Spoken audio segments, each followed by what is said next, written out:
இஹ்வான் முஸ்லிமீன் இயக்கத்தை சேர்ந்தவர் அப்படின்னு சொல்லி நான் ஏற்கனவே 2 பேரை பத்தி சொல்லியிருக்கிறேன். இன்றைய வகுப்புல முஸ்தபா சிபாய் அவங்க அப்படின்னு ஒருத்தவங்க பத்தி சொல்லியிருக்கிறேன். இவங்க எகிப்து அல் அசருடைய மாணவராக இருந்தவங்க, பெரும் ஒரு அறிஞராக வந்தவங்க. இவங்க இஹ்வான் முஸ்லிமீன் இயக்கத்தை சேர்ந்தவர் அப்படின்னு சொன்னேன். அதே போல 2 வகுப்புகளுக்கு முன்னாடி அலி முஹம்மது சல்லாபி ரசூலுல்லாஹ்வுடைய வாழ்க்கை வரலாறு எழுதியிருக்கிறாங்க. இவங்க இஹ்வான் முஸ்லிமீனுடைய ஆதரவாளர் என்று சொன்னேன். இஹ்வான் முஸ்லிமீன் இயக்கத்தை பற்றி பெரும்பாலான மக்களுக்கு தெரியாது. ஒரு சுருக்கமான ஒரு அறிமுகம் கொடுத்தா நல்லது அப்படின்னு ஒரு கமெண்ட் வந்திருக்கு. சீரா பத்தி படிக்கும் போது இஹ்வான் முஸ்லிமீனை பத்தி விரிவா சொல்றது அவசியம் இல்லை.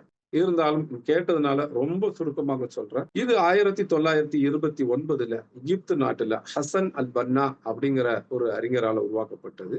ரொம்ப பெரிய அறிஞர் இல்லை, ஆனா ஒரு அறிஞர் தான்.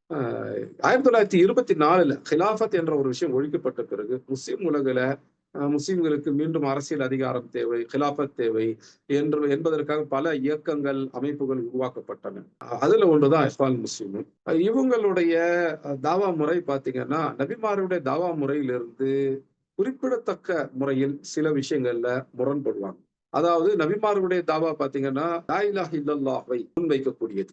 லா இலாஹ இல்லல்லாஹ்வுக்கு இன்னொரு பேர் தான் தௌஹீத். லா இலாஹ இல்லல்லாஹ் என்பதான அந்த தௌஹீதை முன்வைக்கக்கூடியது. அல்லாஹ்வை மட்டுமே வணங்க வேண்டும், முஹம்மது நபியை பின்பற்ற வேண்டும் என்பதுதான் தௌஹீதுடைய அடிப்படை. இதுதான் எந்த ஒரு தாவாவுடைய அடிப்படையாகவும் இருக்க வேண்டும். ஆனால் இஹ்வான் முஸ்லிமீன் இத சொல்றதுல ஒரு தெளிவான உறுதியான நிலைப்பாடு எடுக்கல. அவங்களுடைய சில அறிஞர்கள் அதை சொன்னாங்க. அவங்களுடைய பெரும்பாலான அறிஞர்களோ தாயிகளோ அதை முன்னிலைப்படுத்தல். முஸ்லிம்களுடைய ஒற்றுமைக்கான விஷயங்கள் எடுப்போம், முரண்படக்கூடிய விஷயங்கள்ல நாம விட்டு கொடுத்துக்குவோம் அப்படின்னு சொல்லி ஹசன் பன்னா சொன்னாங்க. அந்த அடிப்படையில கொள்கை ரீதியான முரண்பாடுகளாக இருந்தாலும் அதுல எது சரி என்பதை முடிவெடுக்காமல் அதற்கு பதிலாக உங்க கொள்கையில நீங்க இருந்துக்குங்க, எங்க கொள்கையில நாங்க இருந்துக்கிறோம் என்று சொல்லி முஸ்லிம்களிலேயே அடிப்படை கொள்கைகள் அகீதாவிலேயே வெவ்வேறு அகீதால இருக்கக்கூடியவங்களாக தொடர்றது பிரச்சனை இல்லை அப்படின்றலாம் நிலைப்பாடு அவங்க எடுக்கிறாங்க. முஸ்லிம்களுடைய அரசியல் அதிகாரம், சமூக நீதி இது போன்ற விஷயங்களை தான் அவங்க அதிகம் கவனம் செலுத்துவாங்களே தவிர அகீதாவில், குறிப்பாக தௌஹீதை தாவாவில் முன்னிறுத்துவதில் இஹ்வான் முஸ்லிம் இயக்கத்தினர் கவனம் செலுத்துவது கிடையாது. அவங்களுடைய ஒரு சில அறிஞர்கள் தனிப்பட்ட ரீதியாக அதில் கவனம் செலுத்தியது உண்டு, ஆனா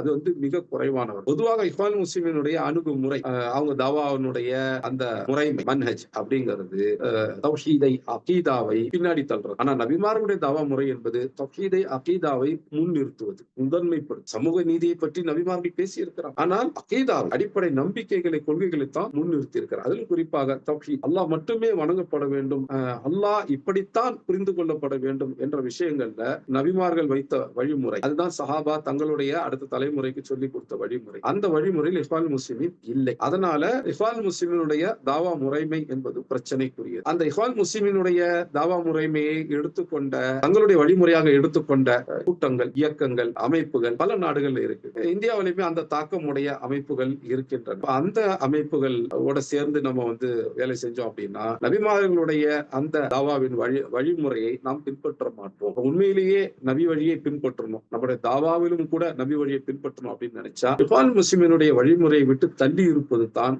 பாதுகாப்பானது, சரியா. இஹ்வான் முஸ்லிமீன் அகீதாவை பின்தள்ளினதுனால அவங்களுடைய அறிஞர்கள், அவங்களுடைய தாயிகள், அவங்களுடைய உறுப்பினர்கள் இவங்க கிட்ட அகீதா விஷயங்கள்ல தெளிவு கிடையாது. அகீதா விஷயங்கள் அவங்களே குழம்பி போய்தான் இருந்தாங்க. ஒரு சிலர் அதை சரி செய்வதற்கு முயற்சி எடுத்தாலும் இன்று வரைக்கும் உலகம் முழுக்க இஹ்வான் முஸ்லிமீனுடைய ஆதரவாளர்கள் கூட அவங்கள பெரும்பான்மையானவர்கள் அகீதா விஷயங்கள்ல தெளிவோ உறுதியோ இல்லாதவர்கள். அப்ப அதுல ஒரு சில அறிஞர்கள் மார்க்கத்துக்காக இந்த மாதிரி நூல்கள்லாம் எழுதி இருக்கிறாங்க.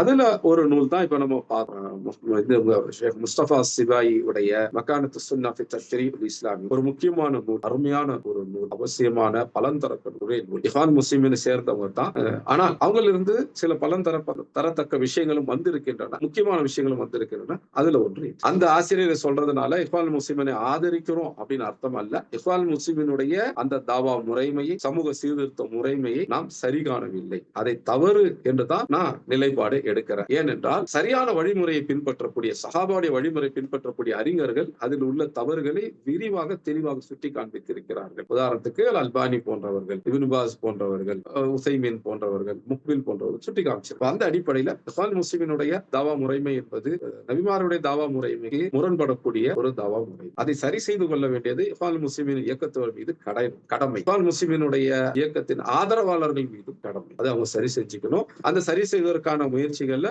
நாமும் தொடர்ச்சியாக ஈடுபட்டுதான் நம்ம வந்திருக்கிறோம். தொடர்ந்து நம்ம அதை செய்வோம் இன்ஷா அல்லாஹ். இஹ்வான் முஸ்லிமினை பற்றிய ஒரு சிறு அறிமுக குறிப்பு இதுதான். அதை பற்றி விரிவாக நான் முன்னாடி சில வருடங்களுக்கு முன்னாடி பேசி இருக்கிறேன். இன்ஷா அல்லாஹ் இன்னும் பிறகும் பேசுவோம். இப்போதைக்கு நம்ம நம்மளுடைய வகுப்புல கவனம் செலுத்தும். நம்முடைய வகுப்பு, நம்முடைய பாடம் ஃபிக்ஹ் சீரா. சீராவுக்கு தேவையான, சுன்னாவுக்கு தேவையான விஷயங்கள், அது சம்பந்தப்பட்ட முக்கியமான கிதாபுகள், முக்கியமான ஆசிரியர்கள், நபர்கள், அவர்களை பற்றி பார்த்துட்டு வரோம். இப்ப இதோட இந்த பின்னணியை நம்ம சொல்லி முடிச்சாச்சு இன்ஷா அல்லாஹ்.